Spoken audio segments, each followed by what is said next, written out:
Assalamualaikum warahmatullahi wabarakatuh. Kami dari kelompok 10 mata kuliah AKM 2 akan mempresentasikan hasil diskusi kelompok kami mengenai perubahan metode akuntansi dan koreksi kesalahan.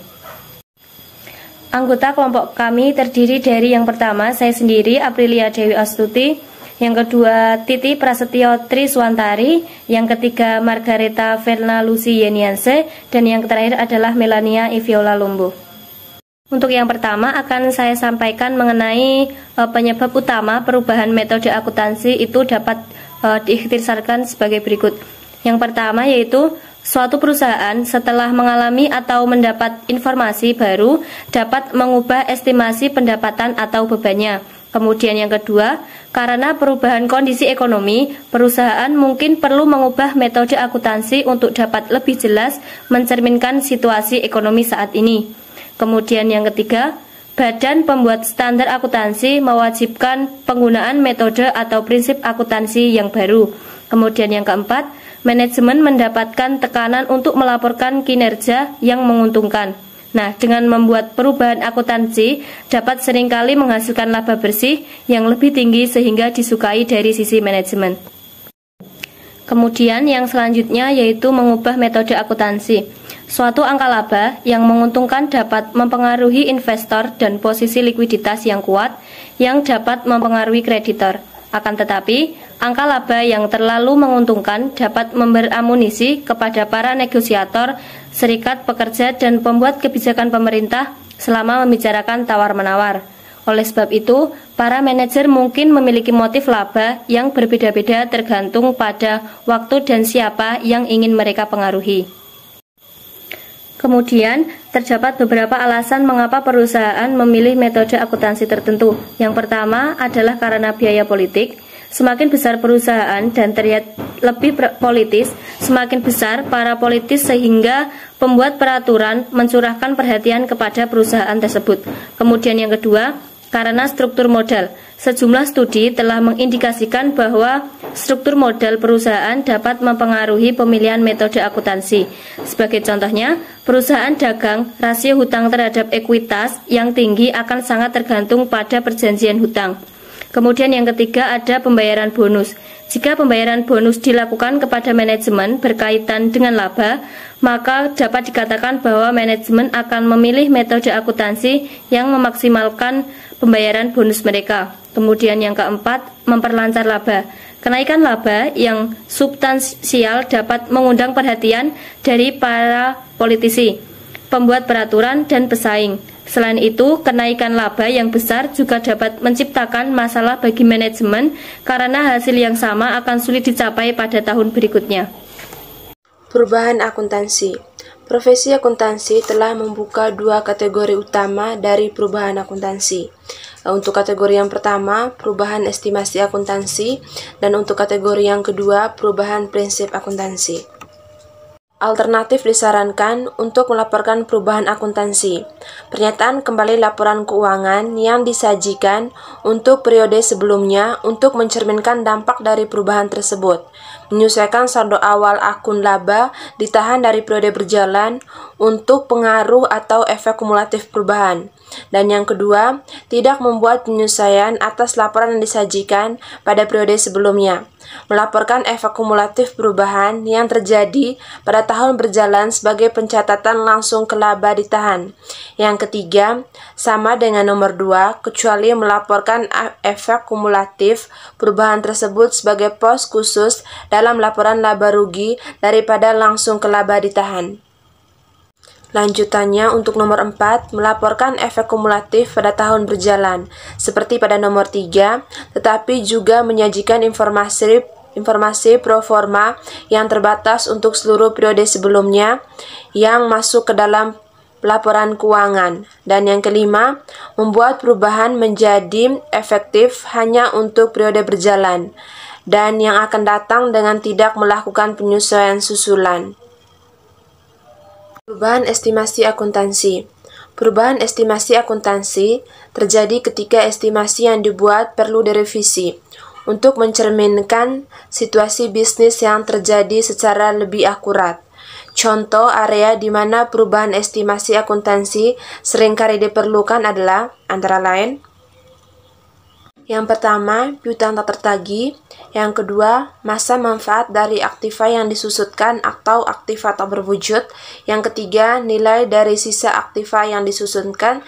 Yang keempat, kewajiban barat. Yang kelima, kuantitas dari cadangan mineral yang dideplesi. Yang keenam, asumsi aktuaria atau pensiun atau imbalan pasca pensiun lainnya. Dan yang ketujuh, jumlah periode manfaat dari biaya taguhan. Perubahan prinsip akuntansi. Yang pertama ada perubahan prinsip akuntansi melibatkan perubahan dari satu prinsip atau metode yang berlaku umum ke prinsip atau metode lainnya. Yang kedua, perubahan dari prinsip yang tidak diterima umum kepada prinsip yang diterima umum dipandang sebagai koreksi kesalahan daripada perubahan prinsip akuntansi.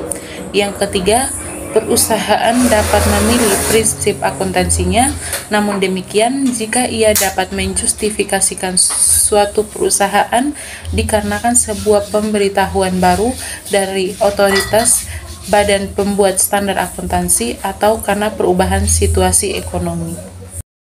Selanjutnya, 4. Dampak perubahan dari satu prinsip akuntansi yang diterima ke prinsip akuntansi lainnya dicerminkan oleh pelaporan efek kumulatif dari perubahan tersebut dalam laporan laba rugi pada periode perubahan.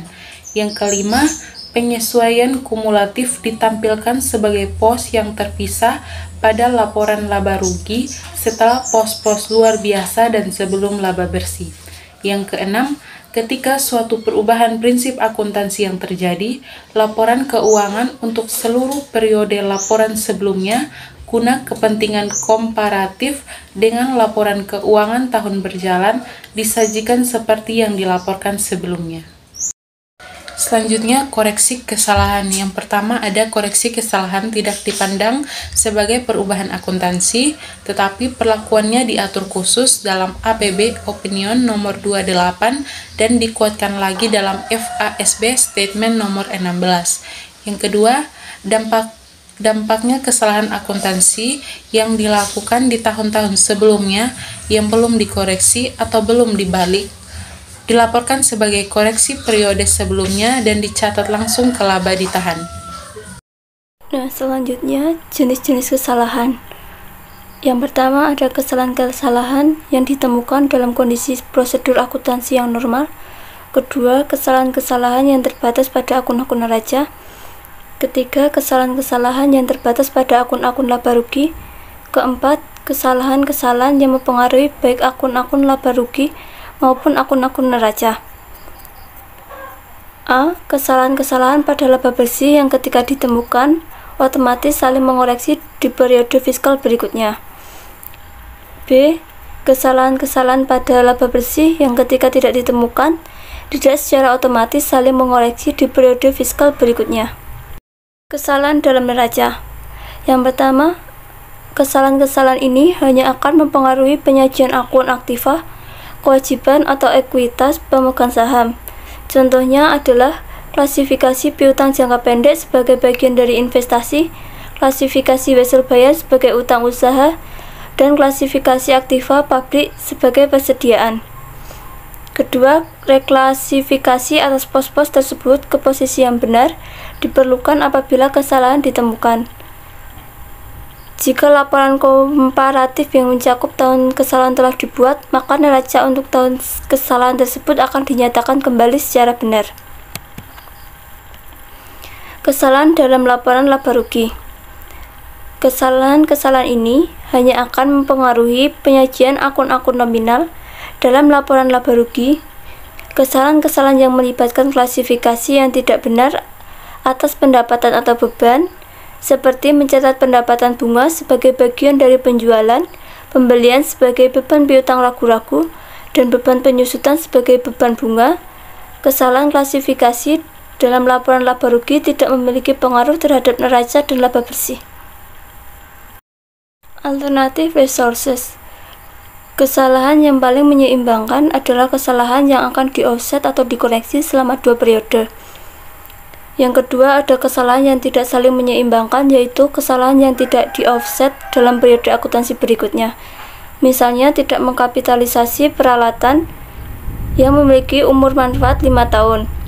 Jika kita langsung membebankan aktiva ini, maka beban akan dinyatakan terlalu tinggi dalam periode pertama, tetapi dinyatakan terlalu rendah pada 4 periode berikutnya. Pada akhir periode kedua, dampak kesalahan itu tidak sepenuhnya di-offset.